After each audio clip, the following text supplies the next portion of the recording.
Assalamualaikum warahmatullahi wabarakatuh. Salam sejahtera bagi rekan-rekan semua. Pada video kali ini saya akan membahas terkait dengan bagaimanakah sistematika dan template penulisan artikel ilmiah. Video kali ini merupakan seri ketiga dari beberapa seri yang saya coba buat terkait dengan penulisan artikel ilmiah berbasis layak jurnal nasional terakreditasi. Sebelumnya, perkenalkan saya Maulana Amirul Adha. Saya merupakan salah satu dosen di Fakultas Ekonomi Universitas Negeri Jakarta. Email saya ada di layar rekan-rekan semua. Jika ingin menghubungi saya, sangat senang sekali jika ada beberapa pertanyaan terkait dengan penulisan artikel, terkait dengan penelitian. Saya akan sangat senang sekali menjawab pertanyaan-pertanyaan dari rekan-rekan semua. Baik Bapak Ibu dan rekan-rekan semua, Bapak Ibu dan rekan-rekan semua bisa melihat karya-karya saya, baik itu berupa artikel pada jurnal nasional internasional maupun karya-karya saya yang berupa buku melalui link yang ada pada layar. Baik rekan-rekan semua, saya ingin sedikit merefresh terkait poin krusial dalam penulisan artikel ilmiah. Setidaknya ada 8 poin. Yang pertama adalah bagaimana mencari dan memilih jurnal yang tepat atau kredibel. Sudah saya bahas di video sebelum ini. Bapak Ibu dan rekan-rekan semua bisa melihat pada link yang ada pada deskripsi di bawah video ini. Kemudian poin yang kedua adalah bagaimana sistematika penulisan artikel ilmiah. Yang ketiga, di mana kita bisa mendapatkan template artikel jurnal. Yang keempat, bagaimana cara menghindari plagiasi. Selanjutnya, bagaimanakah cara memanfaatkan alat bantu Citation and Reference Manager, baik itu program aplikasi Mendeley, Zotero ataupun program yang lain. Kemudian yang keenam adalah bagaimana cara mencari rujukan baik offline maupun online yang dapat digunakan dalam artikel yang rekan-rekan semua tulis. Kemudian yang ketujuh, bagaimana cara menulis daftar rujukan yang baik dan benar. Dan yang terakhir adalah bagaimana cara mensubmit artikel ke jurnal. Jadi video berseri yang saya buat ini tidak hanya sampai kepada bagaimana Bapak Ibu bisa menulis artikel ilmiah yang baik, tetapi juga bagaimanakah Bapak Ibu bisa mengirimkan artikel Bapak Ibu ke jurnal yang Bapak Ibu rasa tepat, begitu. Untuk 8 poin ini secara garis besar, secara umum sudah saya bahas pada video yang pertama. Bapak Ibu dan rekan-rekan semua bisa lihat pada link deskripsi di bawah video ini. Baik Bapak Ibu, langsung saja kita akan praktik pada poin kedua dan ketiga, bagaimanakah sistematika penulisan artikel ilmiah dan dimanakah kita bisa mendapatkan template artikel ilmiah.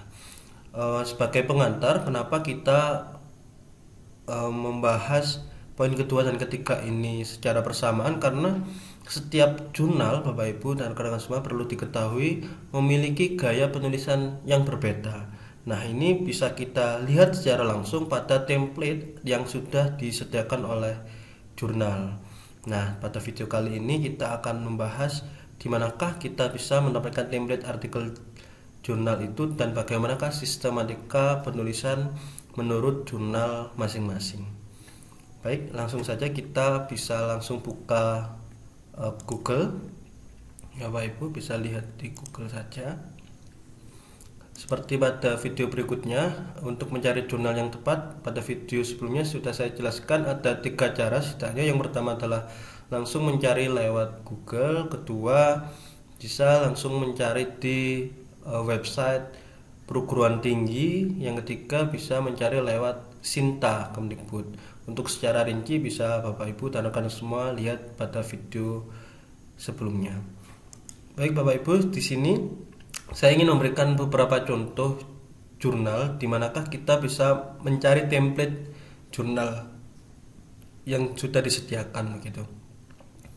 Oke, untuk yang pertama misalnya calon penulis atau Bapak Ibu mengajar dan melakukan penelitian tindakan kelas terkait dengan pendidikan keolahragaan di sekolah. Nah, Bapak Ibu bisa menggunakan kata kunci misalnya jurnal pendidikan jasmani dan olahraga. Bapak Ibu enter, kemudian akan muncul puluhan calon jurnal yang bisa Bapak Ibu tuju. Di sini misalnya yang muncul pada mesin pencarian saya, yang pertama ada Jurnal Pendidikan Jasmani dan Olahraga, ini dikelola oleh UPI, Universitas Pendidikan Indonesia. Kemudian ada jurnal yang dikelola oleh Iki Budi Utama Malang, ada yang dikelola oleh Undiksa, Universitas Pendidikan Ganesha. Kemudian ada juga ini dikelola ULM, Universitas Lambung Mangkurat, ada juga yang dikelola oleh Universitas Negeri Yogyakarta, dan masih banyak lagi. Nah, di sini mungkin saya acak saja. Saya di sini ingin memberikan contoh terkait dengan topik pendidikan jasmani dan olahraga pada jurnal multilateral. Ini dikelola oleh Universitas Lambung Mangkurat. Bapak Ibu bisa klik saja. Kemudian akan diarahkan untuk masuk ke homepage jurnalnya, ke website jurnalnya. Nah, seperti pada video sebelumnya, setidaknya Bapak Ibu ketika memilih jurnal ada beberapa kriteria untuk melihat apakah jurnal ini itu kredibel atau tidak. Yang pertama tentu harus punya ISSN. Nah, di sini sudah tertera nomor ISSN jurnal multilateral. Kemudian kita lihat apakah terbitannya itu konsisten atau tidak. Nah, Bapak Ibu bisa pilih arsip. Bapak Ibu bisa lihat apakah dia konsisten. Nah, di sini misalnya 2021 dia terbit 3 kali.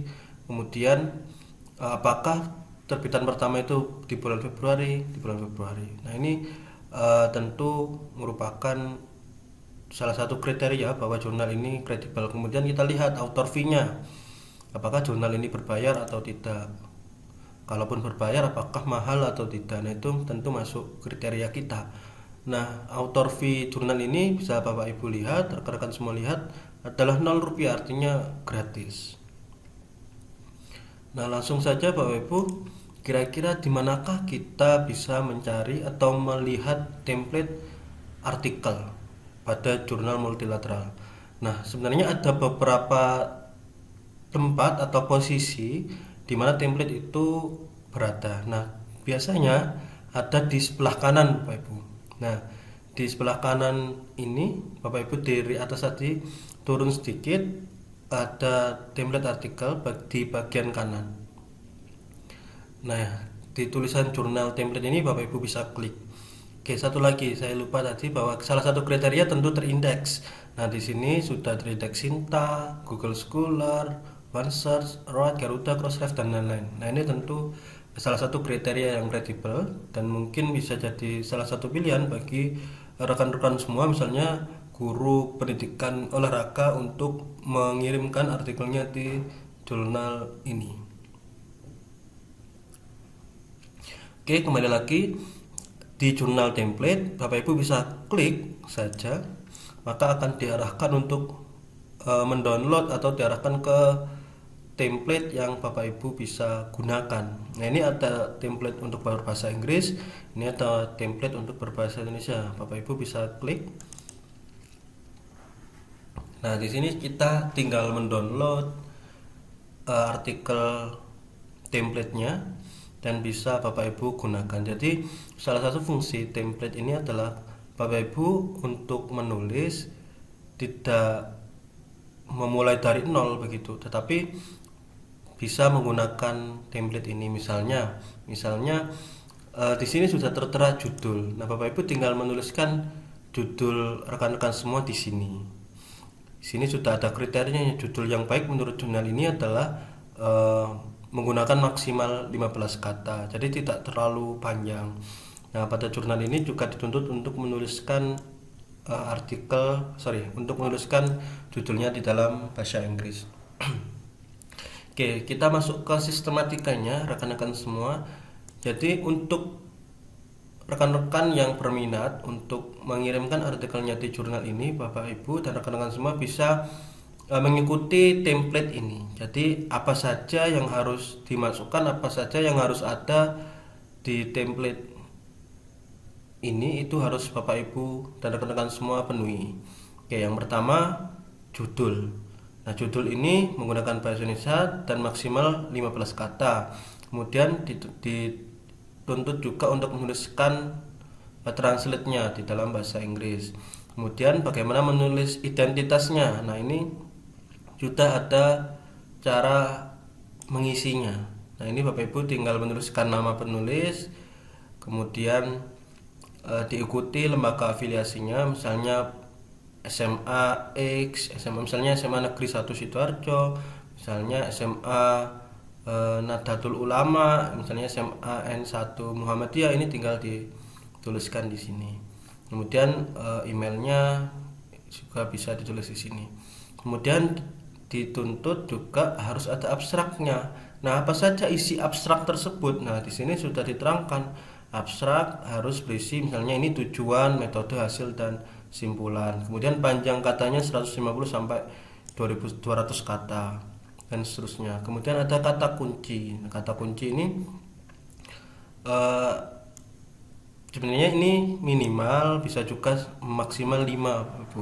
Yang penting jangan terlalu banyak dan juga jangan terlalu sedikit. Kemudian bagaimana menuliskan kata kunci yang baik, tentu harus terkait dengan topik judul rekan-rekan semua. Bisa juga dilihat dari hasil penelitian rekan-rekan semua. Jadi di sini Bapak Ibu dan rekan-rekan semua bisa menuliskan abstrak artikel di template ini. Nah, kemudian masuk ke bagian selanjutnya adalah pendahuluan. Nah, pendahuluan di sini juga diberikan arahan atau diberikan pengantar bahwa pendahuluan di sini harus memuat apa saja begitu. Misalnya di sini harus memuat kebaruan penelitian, novelty-nya apa, kemudian kontribusi apa yang dapat disampaikan atas hasil temuan artikel rekan-rekan semua. Secara umum pendahuluan itu harus memuat latar belakang, kemudian state of the art-nya, kemudian kebaruan penelitiannya apa, kemudian riset-riset terdahulu, apa yang membedakan tulisan Bapak Ibu dan rekan-rekan semua dengan penelitian yang sudah ada. Nah, ini masuk ke dalam pendahuluan. Tidak lupa juga pada pendahuluan di paragraf terakhir biasanya tentunya harus mencantumkan tujuan penelitian rekan-rekan semua. Kemudian bagian selanjutnya adalah metode. Nah, metode di sini juga oleh jurnalnya pada template ini diberikan pengantar apa saja yang harus masuk ke dalam bagian metode. Nah, di sini misalnya diberikan pengertian bahwa penulisan metode ini berisikan tentang desain penelitian, tempat dan waktu penelitian, kemudian subjek penelitiannya, kemudian kalau misalnya itu kualitatif harus menuliskan subjek penelitiannya, kemudian kalau kuantitatif ya populasi dan sampel dan seterusnya. Bagaimana menganalisis datanya ini juga harus dimasukkan di bagian metode. Kemudian bagian selanjutnya adalah hasil dan pembahasan. Nah, ini Bapak Ibu tinggal memasukkan saja hasil penelitian rekan-rekan semua di template ini. Nah, penulisan tabel dan juga gambar itu juga penting. Nah, teman-teman atau rekan-rekan semua yang menulis artikel dan itu ada tabel maupun gambar harus mengikuti gaya pada template ini. Kemudian setelah hasil tentu harus dibahas. Hasil penelitian itu harus dibahas dengan teori-teori maupun hasil penelitian yang sudah ada. Nah, di sini diberikan pengantar bahwa di dalam pembahasan bisa dimulai dengan memaparkan hasil temuan, kemudian dikaitkan dengan teori dan penelitian terdahulu. Apakah hasil temuan tersebut memperkuat atau justru mengkoreksi? Nah, ini untuk kuantitatif. Kemudian kalau kualitatif bisa juga hasil temuan penelitian ini juga dikaitkan dengan hasil penelitian terdahulu dan juga teori-teori yang sudah ada. Kemudian bagian selanjutnya adalah simpulan. Nah, simpulan ini merupakan jawaban atas pertanyaan penelitian atau simpulan ini harus menjawab tujuan penelitian yang sudah rekan-rekan semua tuliskan. Kemudian ini ada bagian ucapan terima kasih. Ini tidak wajib, tetapi misalkan ada bisa dituliskan. Sebagai contoh misalnya rekan-rekan guru misalnya ingin mengucapkan terima kasih kepada kepala sekolahnya atau mengucapkan terima kasih kepada siswanya yang sudah menjadi subjek penelitiannya. Nah, ini bisa dituliskan di bagian ucapan terima kasih. Nah, yang terakhir adalah bagian daftar pustaka. Nah, di sini di template ini diberikan arahan atau diberikan pengantar bahwa jumlah daftar pustakanya ini minimal 20 sumber, yang 80%-nya adalah referensi dari artikel jurnal nasional atau internasional. Artinya 80% dari keseluruhan daftar pustaka adalah dari hasil-hasil penelitian. Nah, seperti pada di awal video tadi, saya memberikan pengantar bahwa penggunaan reference manager seperti Mendeley, Zotero, atau EndNote ini juga penting untuk digunakan. Nah, di template ini juga memberikan eh, pengantar atau memberikan arahan bahwa kalau bisa ketika menuliskan daftar pustaka menggunakan alat bantu ini.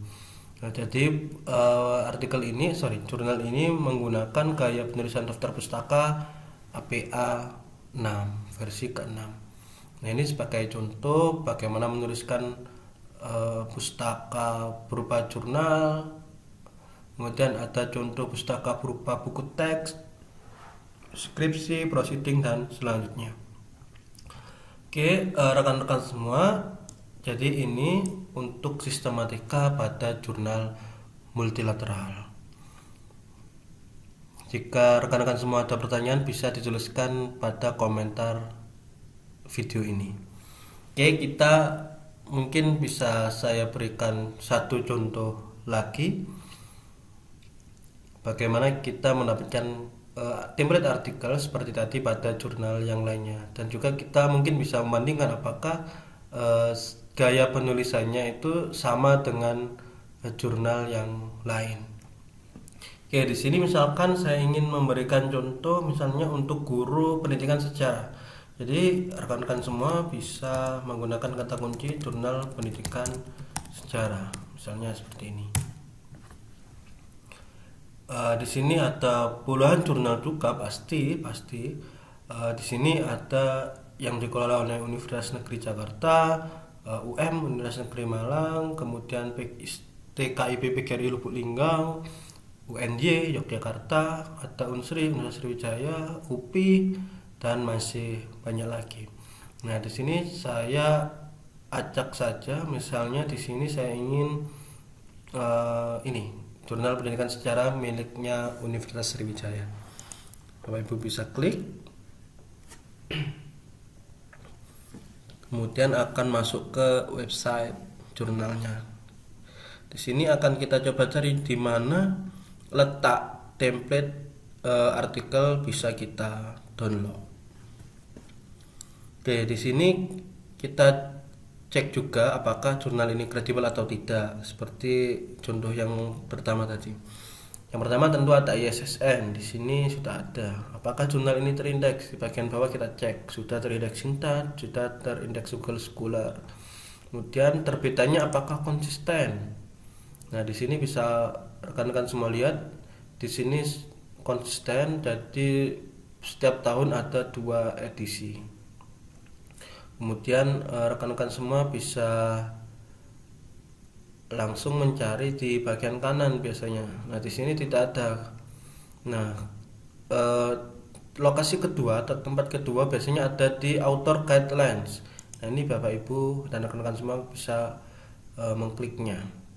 Nah, kita lihat di Author Guidelines ini apakah ada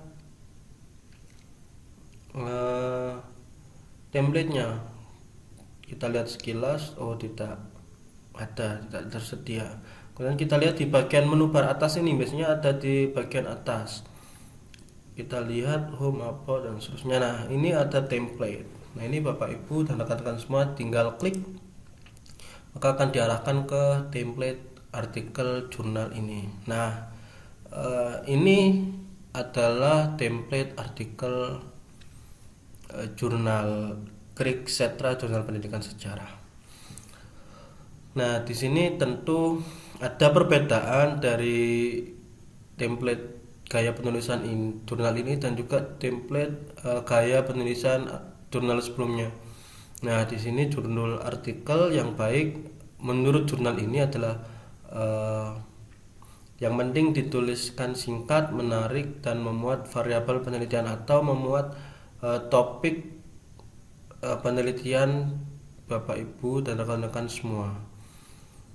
Nah, yang terpenting adalah judul ini mewakili hasil penelitian rekan-rekan semua dan juga tidak terlalu panjang dan juga menarik. Nah, biasanya penulisan judul yang baik itu tentu yang pertama singkat, menarik, dan yang ketiga adalah untuk mempersingkat tidak perlu dituliskan lokasi penelitiannya. Oke, untuk bagian selanjutnya adalah identitas penulis. Nah, di sini rekan-rekan semua bisa lihat dan juga tinggal menuliskan nama penulis di bagian ini. Nah, ini juga diberikan petunjuk bahwa jika afiliasinya sama, jika ini penulisnya lebih dari satu, cukup dituliskan satu kali saja. Di sini abstrak menurut jurnal ini jumlah katanya 100 sampai 250 kata. Tentu berbeda dengan template jurnal yang sebelumnya. Kemudian pada abstrak harus memuat masalah dan tujuan penelitian, metode, hasil, dan kesimpulan. Nah, kemudian kata kunci ini dibuat dalam 3 sampai 5 kata. Kemudian juga harus memuat abstrak. Kemudian bagian selanjutnya adalah yang pertama pendahuluan. Nah, secara umum sebenarnya hampir sama pada setiap penulisan artikel. Pendahuluan harus memuat latar belakang, kemudian state of the art-nya, kajian singkat tentang topik penelitian menggunakan studi literatur sebelumnya. Nah, ini kemudian yang ketiga adalah penjelasan nilai kebaruan, kemudian kontribusi terhadap perkembangan ilmu. Kemudian yang terakhir adalah hasil yang diharapkan atau tujuan penelitian. Nah, salah satu yang terpenting adalah tujuan penelitian harus termuat di dalam pendahuluan. Kemudian di sini bagian yang selanjutnya adalah metode penelitian. Nah, di template sebelumnya bisa dilihat kalau di jurnal ini menggunakan kata metode, kalau di sini menggunakan frasa metode penelitian. Nah, ini harus diikuti masing-masing jurnal yang kita tuju. Kemudian adalah hasil dan pembahasan. Nah, di sini dijadikan satu. Misalkan Bapak Ibu ingin menambahkan sub bagian atau sub bab, ini juga bisa ditaruh di sini. Misalnya hasil sendiri, kemudian di bawah pembahasan sendiri, itu juga boleh. Yang penting hasil dan pembahasan ini tertulis dengan huruf kapital, dan di bawahnya itu misalnya hasil hanya itu kapital dan huruf selanjutnya itu huruf kecil. Nah, ini bagaimana menulis tabelnya menggunakan kayak apa. Nah, ini tentu harus diikuti. Menulis gambar bagaimana. Nah, ini tentu harus diikuti dan tentu berbeda dengan jurnal yang sebelumnya. Kemudian kesimpulan. Nah, kesimpulan ini bisa dibaca harus menjawab permasalahan yang diuraikan dalam abstrak. Pada intinya harus menjawab tujuan penelitian yang Bapak Ibu sudah rumuskan. Nah, kemudian daftar pustaka. Daftar pustaka ini menggunakan gaya APA dan juga disarankan, sekali lagi disarankan menggunakan program Mendeley. Kemudian jumlah pustaka minimal 20, hampir sama, 80%-nya harus dari hasil penelitian atau dari artikel jurnal maupun proceeding 10 tahun terakhir. Nah, di sini diberikan contoh bagaimana menuliskan rujukan atau pustaka dari jurnal, dari buku. Nah, ini bisa diikuti. Kemudian yang terakhir mungkin saya tadi lupa, bagaimana cara mendownload. Biasanya ya tinggal klik file, teman rekan-rekan semua, kemudian tinggal pilih download. Nah, ini sudah terdownload dan sudah ada di device atau komputer, laptop masing-masing rekan-rekan semua. Oke, kira-kira Terkait dengan video ini kita cukupkan. Jika ada pertanyaan, saya sangat senang sekali jika rekan-rekan semua bisa mengirimkan komentar pada video ini. Oke, saya tutup video ini. Apabila ada salah kata, saya mohon maaf yang sebesar-besarnya. Akhir kata, Assalamualaikum warahmatullahi wabarakatuh.